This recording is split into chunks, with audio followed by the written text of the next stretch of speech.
How to Become a True Christian. Filipino Language Part 2. Si Jesus ay nangaral at nagturo ng kaharian ng Diyos. Ang unang bahagi ay tungkol sa pagtuturo sa mga mananampalataya na maging Kristiyano. Ang ikalawang bahagi ay ang mga Kristiyano ay nagiging mga banal. Ang mga tunay na mananamba ay mga Kristiyano at mga santo dahil nasa kanila ang Espiritu ng Diyos at ang Espiritu ng katotohanan. Saka ka lang makakasamba sa Espiritu at katotohanan gaya ng nakasaad sa Juan 4:23. Hindi ka makakasamba sa Espiritu kung hindi ka magsasalita ng mga wika. Kung sumasamba ka sa iyong sariling wika o isang wika na iyong natutunan, ito ay pisikal na pagsamba. Sinasabi ng Roma 8:8 na ang iyong laman ay hindi makalulugod sa Diyos. Kung ikaw ay sumasamba sa pisikal, sinasamba mo si Jesus. Sinamba ng mga alagad si Jesus. Nakasaad sa Mateo 14:33 at ang mga nasa bangka ay lumapit at sumamba sa kanya na nagsasabi, "Tunay na ikaw ang anak ng Diyos." Sinasabi sa Mateo 20:16 na tandang bawas 17 nang magkagayoy ang 11 alagad ay nagsiparoon sa Galilea, sa bundok na itinalaga sa kanila ni Jesus. 17 nang siya'y kanilang makita, ay kanilang sinamba siya, ngunit may ilang nag-alinlangan. Ngunit kapag nananalangin ka sa Ama sa pangalan ni Jesus. Sinasabi sa Juan 14:13 at anumang hingin nyo sa aking pangalan, iyon ang aking gagawin, upang ang Ama ay maluwalhati sa anak. Sinasabi sa Juan 16:23 at sa araw na iyon ay hindi kayo magtatanong sa akin ng anuman. Katotohanan, sinasabi ko sa inyo, anuman ang hingin nyo sa Ama sa aking pangalan ay ibibigay niya sa inyo. 24 hanggang ngayon ay wala pa kayong hiningi sa aking pangalan. Humingi kayo at kayo ay tatanggap upang ang inyong kagalakan ay malubos. Maraming mananampalataya ang hindi nakaunawa sa pahayag na sinabi ni Juan Bautista tungkol kay Jesus.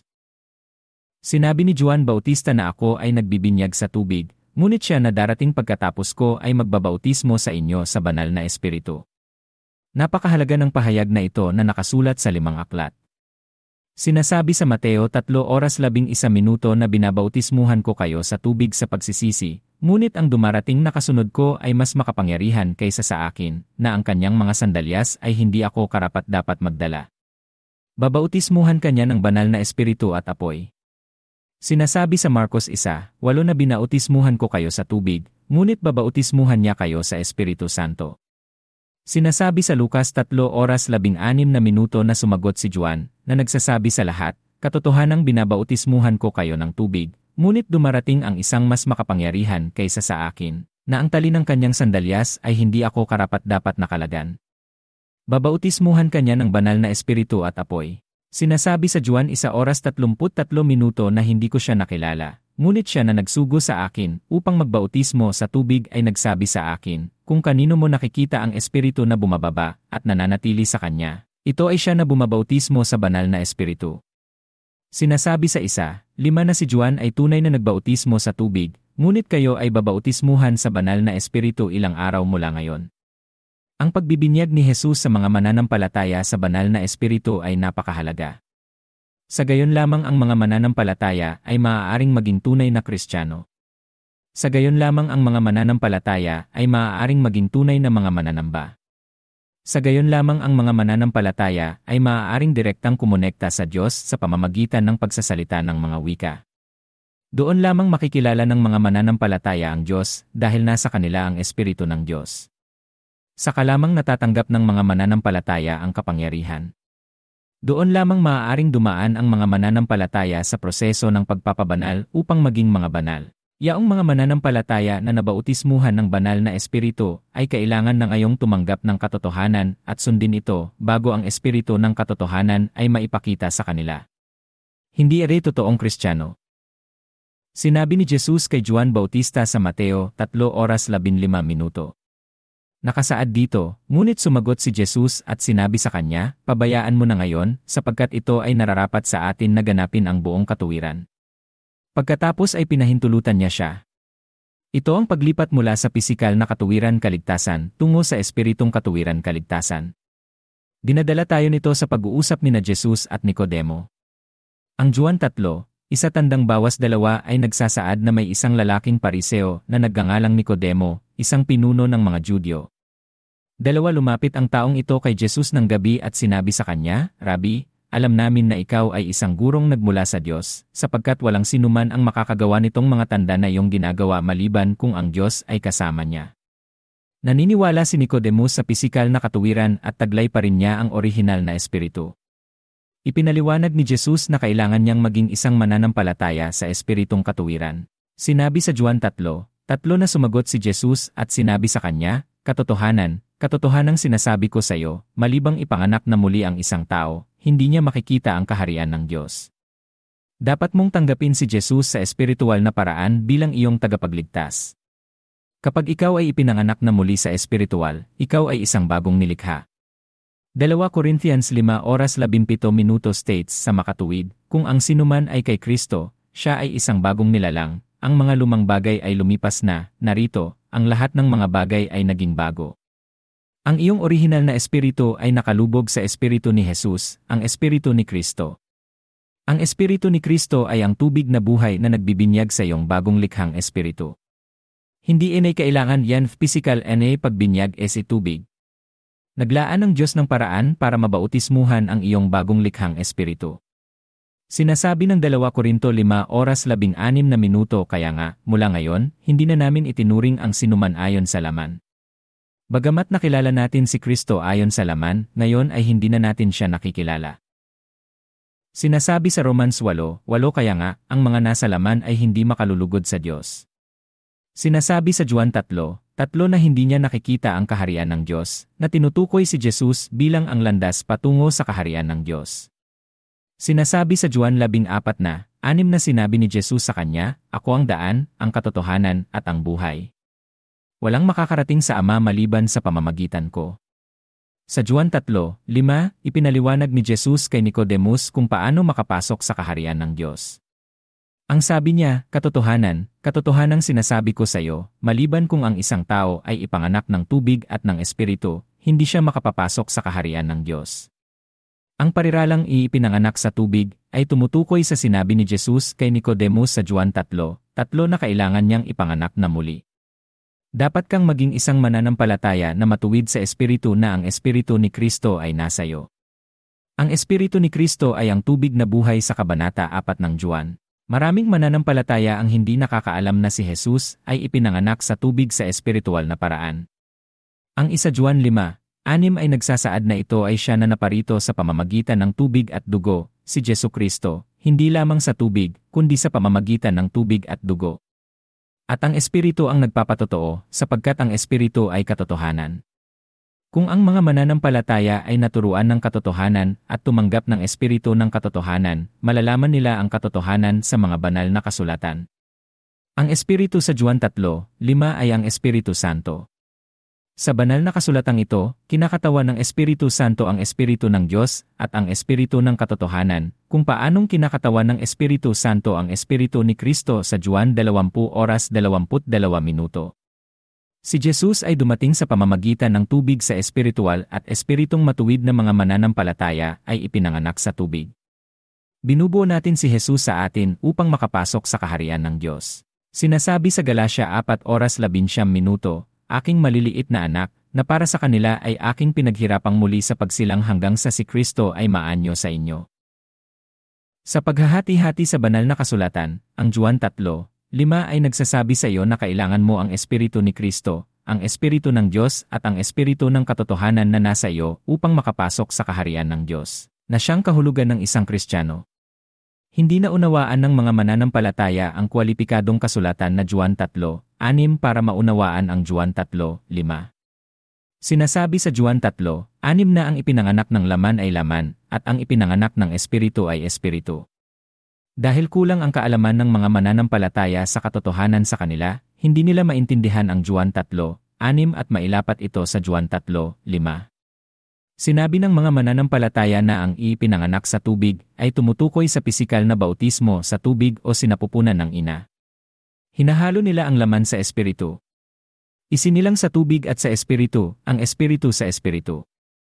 Ipinagpatuloy ni Jesus at Nicodemus ang kanilang pag-uusap mula sa Juan 3:6 hanggang sa Juan 3:16.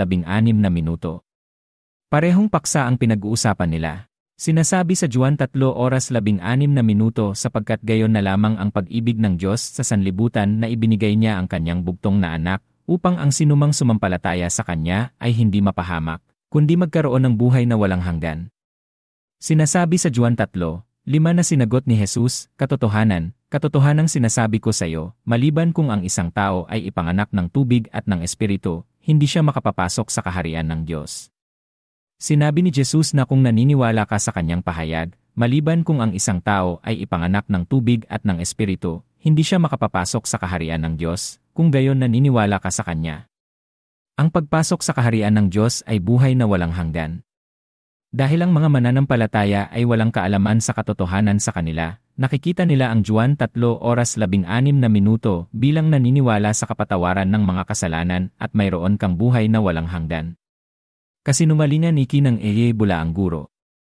Ang Juan 3:5 at Juan 3:16 ay mga kahulugan ng isang Kristiyano. Parehong nagsasabi na kailangan mo ang Espiritu ni Kristo, ang Espiritu ng Diyos at ang Espiritu ng katotohanan upang magkaroon ng buhay na walang hanggan.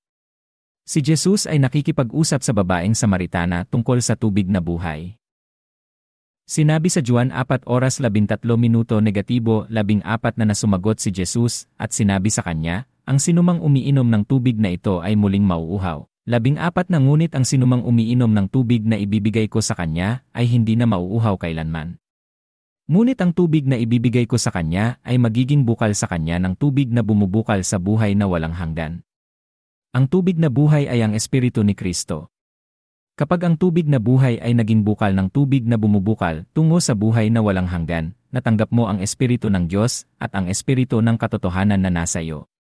Sinasabi sa Juan 7:38, ang sumasampalataya sa akin, gaya ng sinabi ng kasulatan, mula sa kanyang puso ay dadaloy ang mga ilog ng tubig na buhay. 39 datapuat ito'y sinalita niya tungkol sa Espiritu, natatanggapin ng mga nagsisisampalataya sa kanya, sapagkat hindi pa ibinibigay ang Espiritu Santo, sapagkat si Jesus ay hindi pa niluluwalhati. John 4:22 states, ngunit ang oras ay dumarating, at ngayon ay, na ang mga tunay na mananamba ay sasamba sa Ama sa Espiritu at katotohanan, sapagkat hinahanap ng Ama ang mga gayon na sumasamba sa Kanya. 24 ang Diyos ay Espiritu, at ang mga sumasamba sa Kanya ay dapat sumamba sa Espiritu at katotohanan. Ang mga sumasampalataya kay Jesus Espiritu ni Kristo ay tatanggap ng banal na Espiritu at magiging mga tunay na sumasamba sa Ama sa Espiritu at katotohanan. Natanggap na nila ang Espiritu ng Diyos at ang Espiritu ng katotohanan. Ang Mateo 28:19 tandang bawas 20 nari ay nagsasaad, kaya't humayo kayo at gawin niyong mga alagad ang lahat ng mga bansa, na sila'y inyong bautismuhan sa pangalan ng Ama at ng Anak at ng Espiritu Santo. 20 na turuan silang ganapin ang lahat ng mga bagay na iniutos ko sa inyo, at narito, ako ay kasama ninyo palagi, hanggang sa katapusan ng panahon. Amen. Gusto kong gamitin ang Mateo 28:20 dahil ginagamit nito ang salitang obey, hindi observe. Ito ay nagsasaad at nagtuturo sa kanila na sundin ang lahat ng iniutos ko sa iyo. Marami ang nagtataka kung paano ko nakuha ang Espiritu ni Kristo, ang Espiritu ng Diyos at ang Espiritu ng katotohanan mula sa Mateo 28:19. Binubuo ng mga mananampalataya si Jesus sa kanila. Tinignan ko noong bininyagan si Jesus sa Mateo 3:16 at ang Espiritu ng Diyos ay bumaba sa kanya. Natatanggap mo ang Espiritu ni Kristo kapag tinanggap mo si Jesus bilang iyong tagapagligtas sa espiritual. Sinasabi nito na si Jesus ang katotohanan sa Juan 14:6. Gayon din, ang Juan 15:26 ay nagsasaad, ngunit kapag dumating ang tagapagtanggol, na aking ipapadala sa inyo mula sa Ama, ang Espiritu ng katotohanan na nagmumula sa Ama, siya ang magpapatotoo tungkol sa akin. Para malinawan, ang Mateo 28:19 ay nangangahulugan na ang isang mananampalataya sa espiritual na katuwiran ay bininyagan ng banal na Espiritu. Ang banal na Espiritu ay ang tagapangasiwa ng Espiritu ng Diyos at ng Espiritu ng katotohanan. Ang isang Kristiyano ay may Espiritu ni Kristo, ang Espiritu ng Diyos at ang Espiritu ng katotohanan. Gayon din, sundin ang katotohanan. Ang Espiritu ni Kristo, ang Espiritu ng Diyos, at ang Espiritu ng katotohanan ay lahat ay naglalaman ng tubig na buhay. Kapag ang mga mananampalataya ay bininyagan ng banal na Espiritu, ang kanilang buhay na tubig ay dumarami. Tinutukoy ito ng Juan 4:14 bilang isang bukal ng tubig na bumubukal. Tinutukoy ito ng Juan 7:38 bilang ang iyong puso ay dadaloy ng mga ilog ng tubig na buhay. Kaya, maaari mong sabihin na ang Diyos ay may espiritong tubig na buhay dahil si Jesus ay ipinanganak sa tubig sa espiritual na paraan. Pinahintulutan ako ng Diyos na magkaroon ng maraming espiritual na pangitain.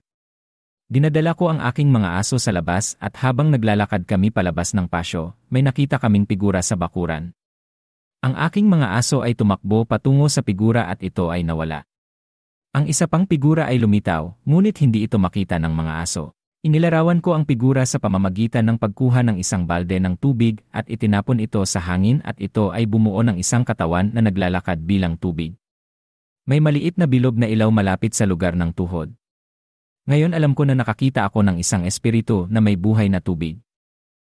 Ang Mateo 28:19 ay nagpapakita na ang Espiritu ng Diyos at ang Espiritu ng katotohanan ay ginagawa ng isa-isa. Ngunit ang banal na espiritu ay pinangangasiwaan sila ng sama-sama.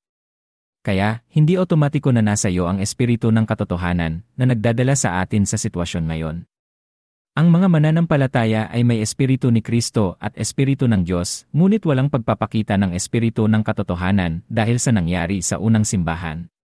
Hindi ka Kristiyano hanggat hindi mo natatanggap ang espiritu ng katotohanan. Nakasaad sa Marcos 16:15 at sinabi niya sa kanila, "Humayo kayo sa buong sanlibutan at ipangaral ang ebanghelyo sa bawat nilalang."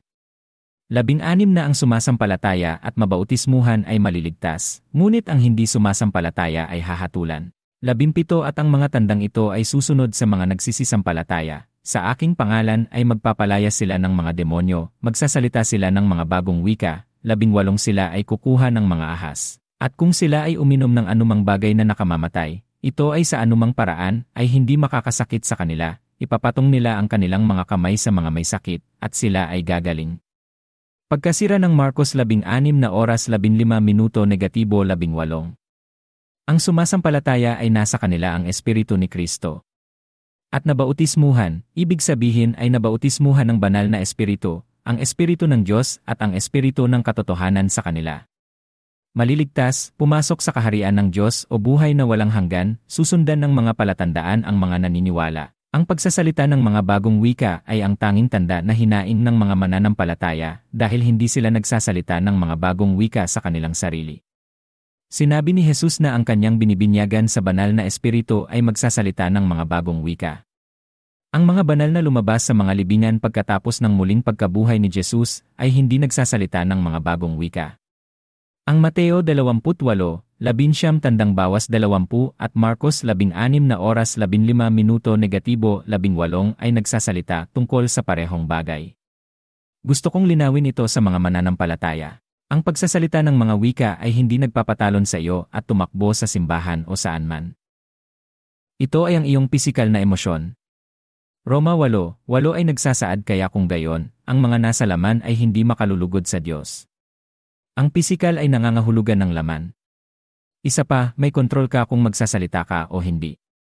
1 Corinthians 14:28 states, ngunit kung walang tagapagpaliwanag, tumahimik siya sa simbahan, at hayaan siyang magsalita sa kanyang sarili at sa Diyos.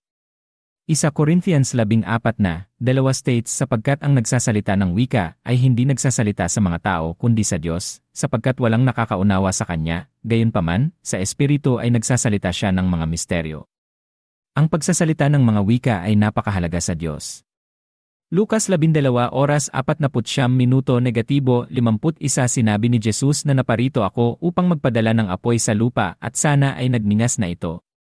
50 Ngunit mayroon akong isang bautismo na dapat bautismuhan at kung gaano ako nababagabag hanggang sa ito ay maganap.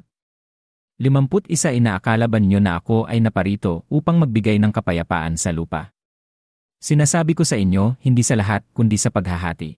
Sinasabi sa Lucas 3:16-17 na sumagot si Juan, na nagsasabi sa lahat, Katotohanang binabautismuhan ko kayo ng tubig, ngunit dumarating ang isang mas makapangyarihan kaysa sa akin, na ang tali ng kanyang sandalyas ay hindi ako karapat-dapat nakalagan. Babautismuhan kanya ng banal na espiritu at apoy. Sinasabi ng mga Gawa 2:2-4 at biglang dumating ang isang ugong mula sa langit, na gaya ng humahagibis na malakas na hangin, at pinuno nito ang buong bahay na kanilang kinaupuan. Tatlo ng magkagayoy napakita sa kanila ang mga wikang nahahati, na parang apoy, at isa ang naupo sa bawat isa sa kanila. 4 at silang lahat ay napuspos ng banal na espiritu, at gaya ng ibinigay sa kanila ng espiritu na magsalita. Sinasabi sa Santiago 3:6 at ang dila ay apoy, isang daigdig ng kasamaan. Ang dila ay nakalagay sa gitna ng ating mga sangkap na ito ay nagpaparumi sa buong katawan at nag-aapoy sa takbo ng kalikasan at ito ay sinilaban ng impyerno. Pinaamo ng Diyos ang dila para sa kanyang layunin. Ang video na ito ay naglalayong ibigay sa iyo ang katotohanan upang maging isang tunay na Kristiyano. Ang kahulugan ng isang Kristiyano ay matatagpuan sa kabuuan ng mga aklat ng Ebanghelyo. Ang isang Kristiyano ay may espiritu ni Kristo, ang espiritu ng Diyos, ang espiritu ng katotohanan at sumusunod sa katotohanan sa kanila. Ang pagiging tunay na Kristiyano ay ang landas lamang sa pagiging santo.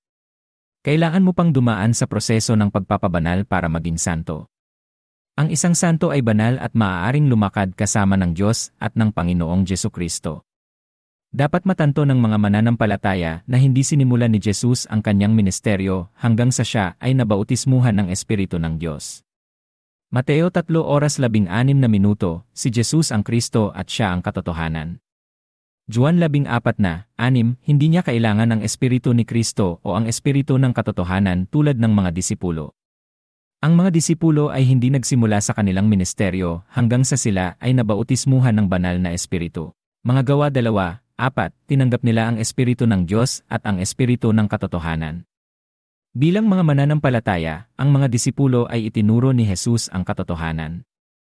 Natugunan ng mga disipulo ang kahilingan upang matanggap ang Espiritu ng katotohanan at pagkatapos ay maaari silang mangaral at magturo ng kaharian ng Diyos.